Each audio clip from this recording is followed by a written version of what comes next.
ወደ 15 አይነት የፈጠራ ስራዎችን ሰርቻለሁ እስካሁን ድረስ ከ4 ዓመት ጀምሮ የተለያዩ ሙያዎችን በማየቴ ወደ ፈጠራው እንድሳብ አድርጎኛል። ይሄንን ስዊች እንጫነዋለን። ከዛ ራሱን ወደ መሬቱ ማስጠጋት ነው።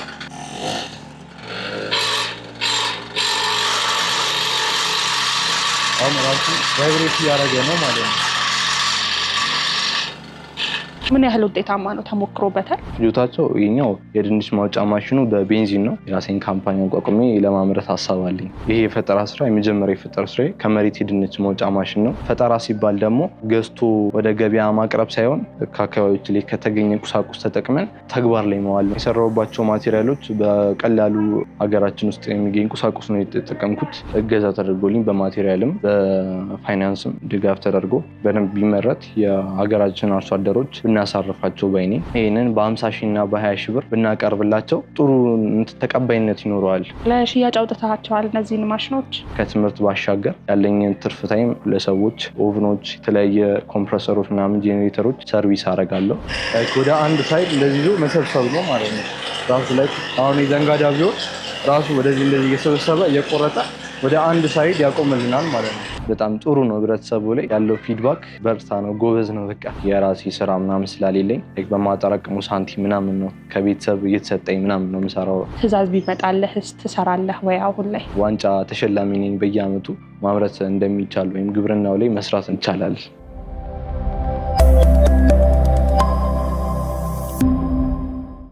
ሰላም ተመልካቾቻችን እንደምን አላችሁ? ለግብርና ስራዎች የሚያገለግል የተለያዩ የፈጠራ ስራዎችን እየሰራ የሚገኘውን የ17 ዓመት ታዳጊ ጋር ተገኝተናል። እንግዲህ ወደ ውስጥ ገብተን ይህ ታዳጊ የሰራቸው የፈጠራ ስራዎች ምን ይመስላሉ፣ እንዲሁም ደግሞ ተግባራቸውና ያለፈባቸው የህይወት መንገዶችን ወደ እናንተ የምናደርሳችሁ ይሆናል። እስከ ፕሮግራማችን ማብቂያ ድረስ አብራችሁን ቆዩ።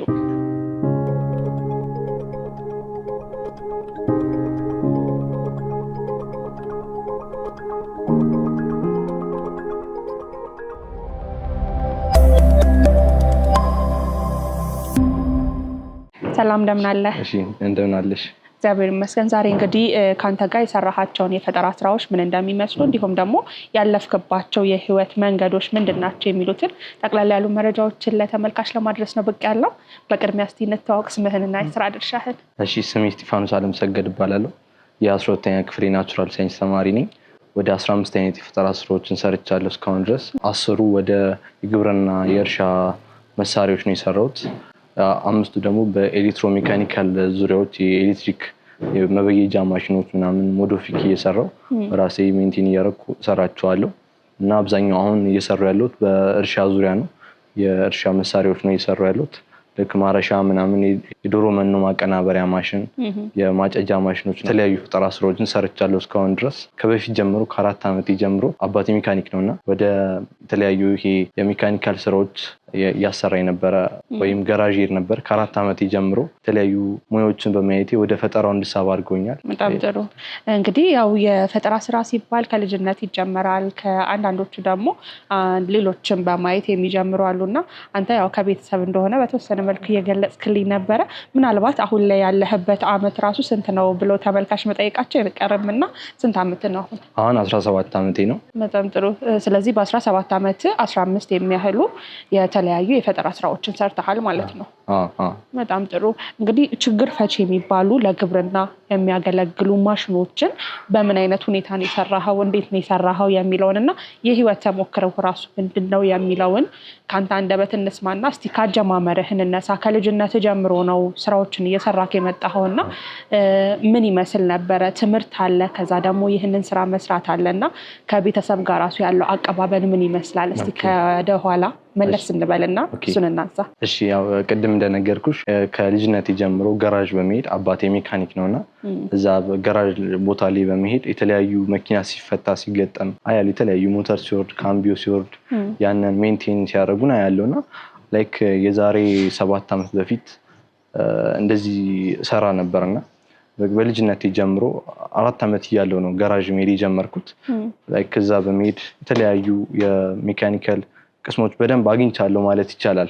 እስካሁን ባለውበት ደረጃ ከ5ኛ ክፍል ጀምሮ እየሰራው መጣውና 5ኛ ክፍል ላይ የትምህርት ቤት ፈጠራ ስራዎች ላይ ወዳደር ነበረ። ንፋስ ስልክ ላፍቶን ወክዬ በክፍለ ከተማ ደረጃ ወዳደራለሁ እና ላይክ መስራት የጀመርኩት በፈጠራው ብቻ ከ5ኛ ክፍል ጀምሮ ነው።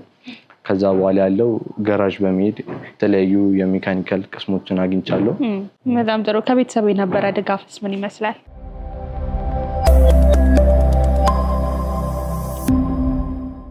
ከቤተሰብ በደንብ ድጋፍ አለኝ።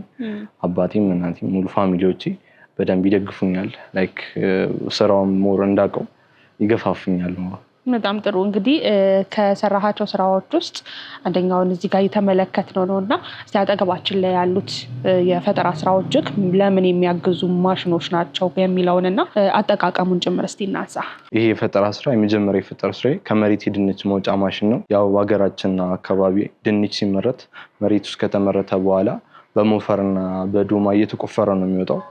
ያ ደግሞ የአርሶ አደሩን አንደኛ ጉልበቱን ጊዜውን ወደ ኋላ ነው የሚያስቀረው፣ ወይም አመራረቱን ጥሩ አይሆንለትም፣ ወይም ጊዜውን ይሻማበታልና ላይክ ቁጭ ሳስበው በጣም አባቴ ክፍለ ሀገር ይዞኝ ሄድ ነበርና ላይክ ሳይ አርሶ አደሮች በሞፈርና ምን እያረሱ ነው እንትን የሚሉት። ያንን አይቼ ዳይሬክትሊ ይሄን ነገር ለምን አልቀይረውም ብዬ ወይም በማያው አንፃር በማያቸው ሜካኒዝሞች እንደዚህ አድርጌ ብሰራ ላይክ ቫይብሬሽን ሲስተሙን ባመጣው ላይክ ድንቹ ማውጣት እችላለሁ ብዬ አስቤ ይህንን ፈጠራ ስራ ሰርቻለሁ። እንዲሁም የሰራሁባቸው ማቴሪያሎች በቀላሉ ሀገራችን ውስጥ የሚገኝ ቁሳቁስ ነው የተጠቀምኩት።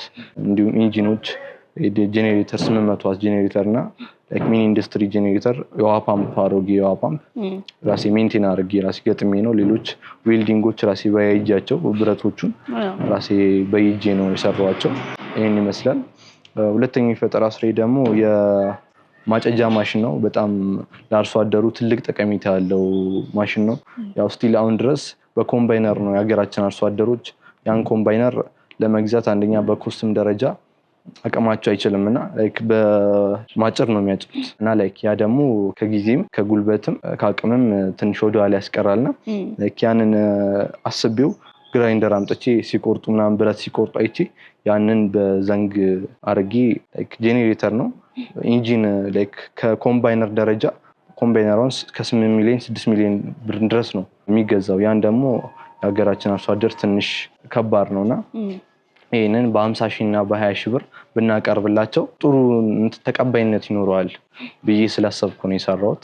እና በቀላሉ ያው ፈጠራ ሲባል ደግሞ ከአእምሮአችን ላይ መምጣት ያለ ገዝቶ ወደ ገበያ ማቅረብ ሳይሆን ያንን ማቴሪያል ላይክ ሜንቴን አድርገን ወይም ከአካባቢዎች ላይ ከተገኘ ቁሳቁስ ተጠቅመን ተግባር ላይ መዋል ነውና ላይክን ያንን አክሰፕት በማድረግ ነው እነዚህን ፈጠራ ስራዎች የሰራሁት። በሁለተኛ ደረጃ ይህን ይመስላል። በሶስተኛና በአራተኛ ዘርፍ ደግሞ የሜንቴናንስ ሙያዎችን ሰጣለሁ። አሁን ባለውበት ደረጃ የ12ኛ ክፍል ተማሪ በመሆኔ ላይክ ከትምህርት ባሻገር ያለኝን ትርፍ ታይም ላይክ ሜንቴን እያደረኩ ለሰዎች እንዲህ ኦቭኖች፣ የተለያየ ኮምፕረሰሮች ምናምን ጄኔሬተሮች ሰርቪስ አደርጋለሁ እና ከ20 ዓመት በፊት አባቴ ራሱ የሰራው ኮምፕረሰር አለና ይህ ኮምፕረሰር በእሱ ዲዛይን አድርጎ የሰራው በዲናሞ እና ይሄ የከባድ መኪና ኮምፕረሰር ነፋስ ማሙያ እሱን ተጠቅሞ ራሱ ዊልድ አድርጎ የሰራው ማሽን ነው። አሁን ላይ ከ20 ዓመት በኋላ ራሴ ለምን አልቀይሮም ወደ ነዳጅ ብዬ ራሴ ሞደርን በሆነ ወይ ሰርቻለሁ። ያው እንደምታዩት ላይክ ትንሽ አሁን ስራ ላይ ስለሆነ ላይክ አንዳንድ ሞዲፊኬሽኖች ሰርቼለት ላይክ ለገጠርም ለከተማም ለማድረግ እያሰብኩ ነው። ይህን ይመስላል። በዚህ አሁን ባለኝ ታይም በፕሮቶታይፕ ደረጃ እነዚህን የሰሯቸውን በሙከራ አሳያቸዋለሁ ማለት ነው። በጣም ጥሩ። በምንድን ነው የሚሰሩት? የኃይል ፍጆታቸው በምንድን ነው የሚንቀሳቀሰው?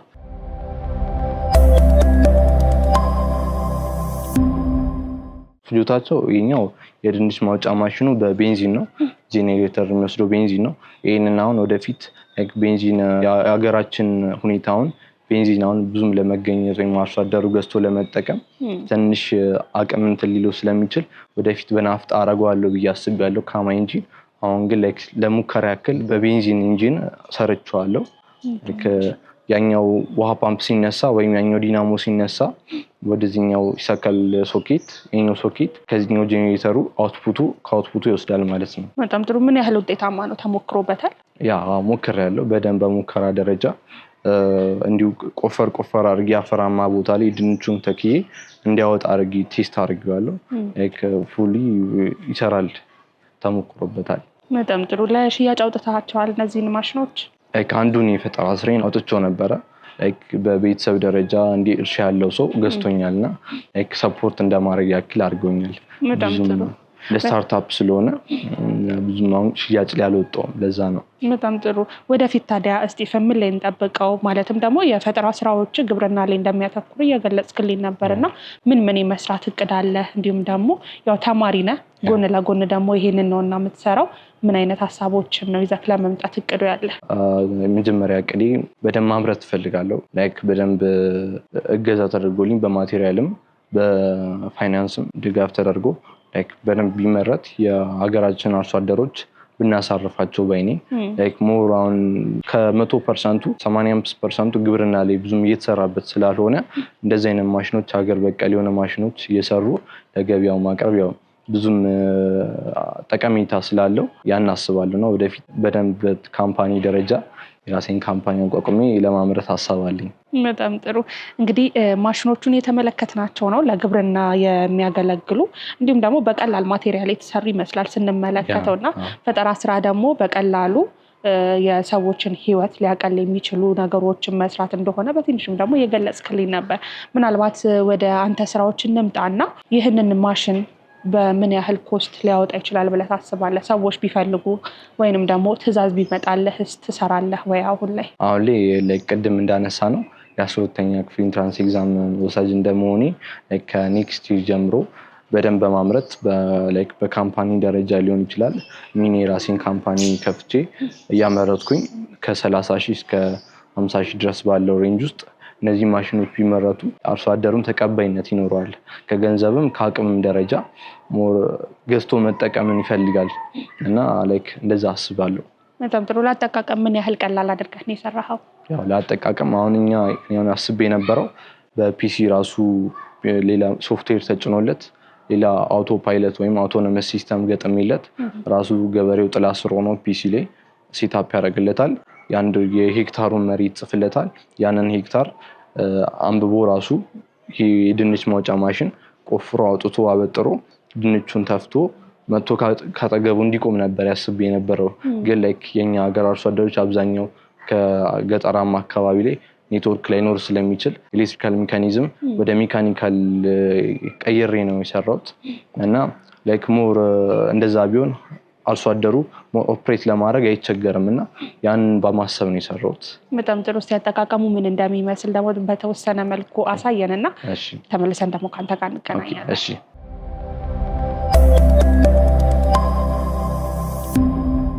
አሁን ደግሞ ይሄ የፈጠራ ስራዬ ከመሬት የድንች ማውጫ ማሽኑ ነው። እዚህ ጋር ይሄ የድንች ማውጫ ማሽን እናስነሳዋለን። ከዛ ከተነሳ በኋላ በዚህ ስዊች በዚህ ኦን ኦፍ ስዊች እንዴት እንደሚሰራ ራሱ ይነሳል። ከዛ ወደ መሬት ወደ አፈር መሬት ወደ ድንች መሬቱ ወደ ማሳው ጠጋ ማድረግ ነው የሚጠበቅብን። ከዛ ራሱ እያበጠረ ድንቹን እዚህ ውስጥ እያበጠረ በዚህ ጋር በእነዚህ ፎርኮች አፈሩን እያለየ ድንቹን ወደ ላይ እየተፋ ራሱ የሚሄድ ማሽን ነው። አሁን እናስነሳዋለን ማለት ነው።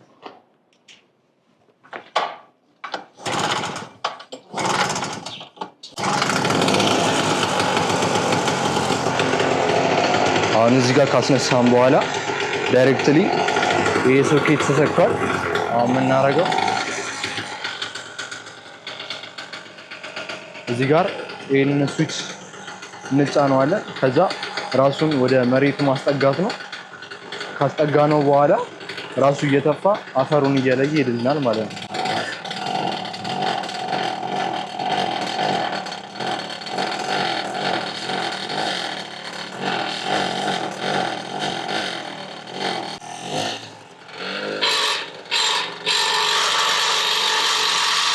አሁን ራሱ ቫይብሬት እያደረገ ነው ማለት ነው። አሁን ይህን ይመስላል። ዳይሬክትሊ በቃ ወደ አፈሩ ማገናኘት ነው፣ ወደ ማሳው ራሱ እያበጠረ የሚሄድ ማሽን ነው። በሁለተኛ ዘርፍ ደግሞ የማጨጃ ማሽን ናት። እቺ ማጨጃ ማሽን ናት። ይሄ ማጨጃ ማሽን ግራይንደር ነው የተጠቀምኩት እንደ መጀመሪያ ያክል። ይሄ እዚህ ጋር ጀሪካን ቆርጬ ራሱን ዘንጋዳውን ወደ አንድ ሳይድ እንዲሰበስብልን ነው። አሁን አስነስቼ ያሳያችኋለሁ።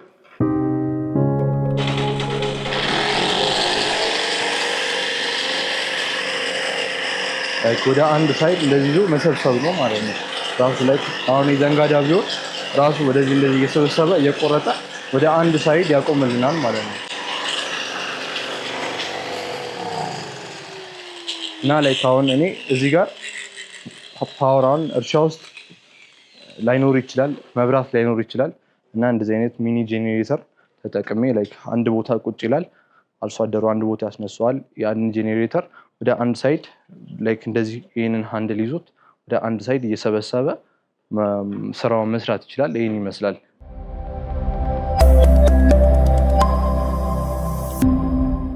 እንግዲህ አጠቃቀሙ ምን ይመስላል ያለው ነገር እንዲሁም ደግሞ ስለ አጠቃላይ ፊቸሮቹ ይሄን ያህል ካነሳን እንግዲህ የ17 ዓመት ታዳጊ ወጣት ነህ። ወደፊት ደግሞ የተለያዩ ሀሳቦችን ይዘህ በግብርና ስራ ላይ ጥሩ ነገሮችን ይዘህ እንደምትመጣ አምናለሁ። እነዚህን የፈጠራ ስራዎች ምናልባት ኤክስፖዎች ላይ ወይም ደግሞ በፈጠራ ስራ ላይ በተከናወኑ ኤግዚቢሽኖች ላይ ይዘሃቸው ወጥተህ ታውቃለህ ወይ? አዎ በጣም እነዚህ ፈጠራ ስራዎች ይህ ብቻ አልነበረም። ወደ 15ቱም የፈጠራ ስራዎቼ ስወዳደርባቸው ነበር። ከ5ኛ ክፍል ጀምሮ ላይክ ዋንጫ ተሸላሚ ነኝ በየአመቱ። ላይክ አሁን የዘንድሮ አመት ንፋስ ስልክ ላፍቶ ነው እወዳደራለሁ እና የተለያዩ እነዚህ ኤግዚቢሽኖች ላይ አዲስ አበባ ላይም እስከ አዲስ አበባ ድረስ ተወዳድሬያለሁ። አዲስ አበባን ወክለን የተወዳደርንበት አጋጣሚ አለ። እስከዛም ተወዳድሬያለሁ። በጣም ጥሩ። ህብረተሰቡ ጋር ያለው ተቀባይነት ምን ይመስላል? ምን አይነት ፊድባኮችን ተቀበልክ? ህብረተሰቡ ላይ በጣም ደስ ይላል። ለምን አሁን በእኔ እድሜ እንደዚህ አሁን አይሰራም። በአብዛኛው በይዶ አንድ ብየዳ ለመበየድ በጣም ከባድ ነው። ያ በጣም የተለያዩ ጉዳቶች ያደርሳል። ብየዳ ላይ ምናምን ግራይንዲንግ ላይ ከባድ ነው በጣም ሁሉ ነገር።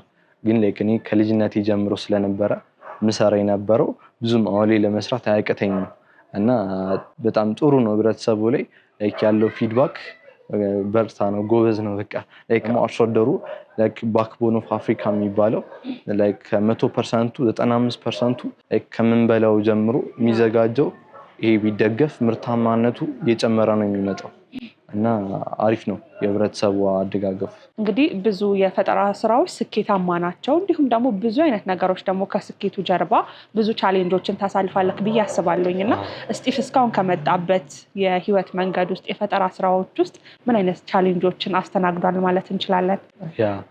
ብዙ ቻሌንጆች አሉት ለመናገር። የሆነች ነገርም ለመስራት ላይ ማቴሪያልም ማቅረብ በጣም ከባድ ነው። አሁን ባለበት ታይም የራሴ ስራ ምናምን ስላሌለኝ በማጠራቀሙ ሳንቲም ምናምን ነው ከቤተሰብ እየተሰጠኝ ምናምን ነው የምሰራው። ያ ትንሽ እንትን ይኖረዋል። ተማሪም ስለሆንኩኝ ያ ትንሽ ቻሌንጆች አሉት። ሞር ደግሞ ህብረተሰቡ የፈጠራ ስራ እንትኑ ገና አሁን ላይ ቴክኖሎጂ ገና እየዘመነ ነው የመጣውና እኛ የጀመርን ሰዓት 5ኛ ክፍል ላይ ምናምን ብዙም አቀባበል ያልነበረውም፣ የፈጠራ ስራ አቀባበል አልነበረውም። አሁን ላይ ነው እርሻው ምኑ እየተላመደ ሲመጣ እንደውም እርሻው ላይ እንደውም ስቲል አሁን ድረስ እየተሰራበት አይደለም እውነት ለመናገር እና አንዳንድ ቻሌንጆች ይኖሩታል። ግን ሞር እኔ ያለው ነገር ቤተሰብም ስለሚረዳኝ ብዙም ቻሌንጆች ያጋጠሙኝ የሉም።